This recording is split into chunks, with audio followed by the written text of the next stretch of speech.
I'm Anderson, and this is my writing history. I apologize for the AC right here.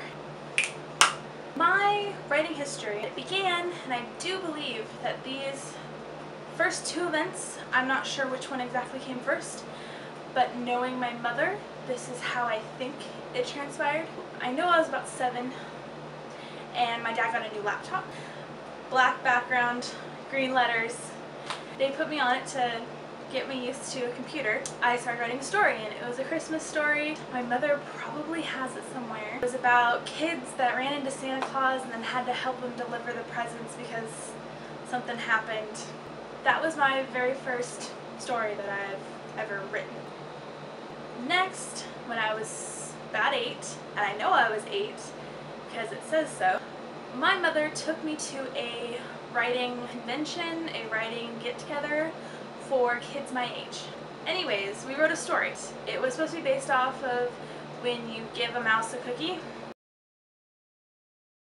Then I kind of got obsessed with journalism a little bit. I was obsessed with Melissa Joan Hart, which in Clarissa Explains It All, she is aspiring to be a journalist, and then when she plays Sabrina also, in Sabrina the Teenage Witch, Sabrina also wants to become a journalist.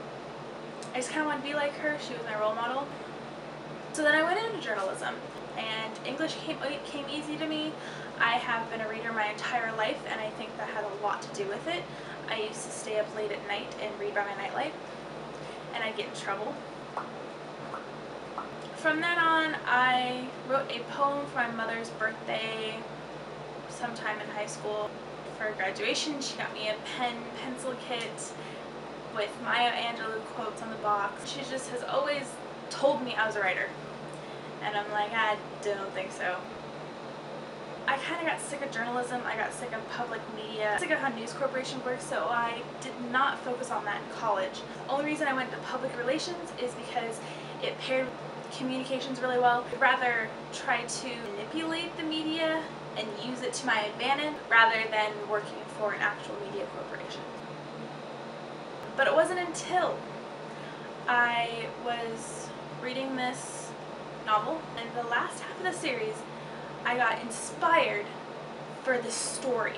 And it really had nothing to do with the world or anything of what I was reading. I got this notebook and I took off with it, and I had found out that there was National Novel Writing Month and I had just missed it. I was up nights, my characters were speaking to me.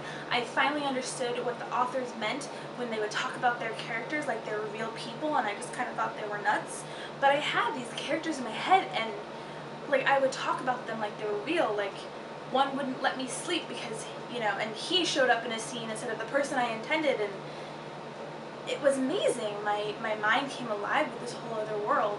When I joined NaNoWriMo the next year, I wrote a sequel to that first one. I met all these people, and I finally realized that what I learned writing with NaNoWriMo, with these people and how they worked and how they came up with ideas and write-ins and this passion, that is something that has never been taught to me in any writing class I ever took in college.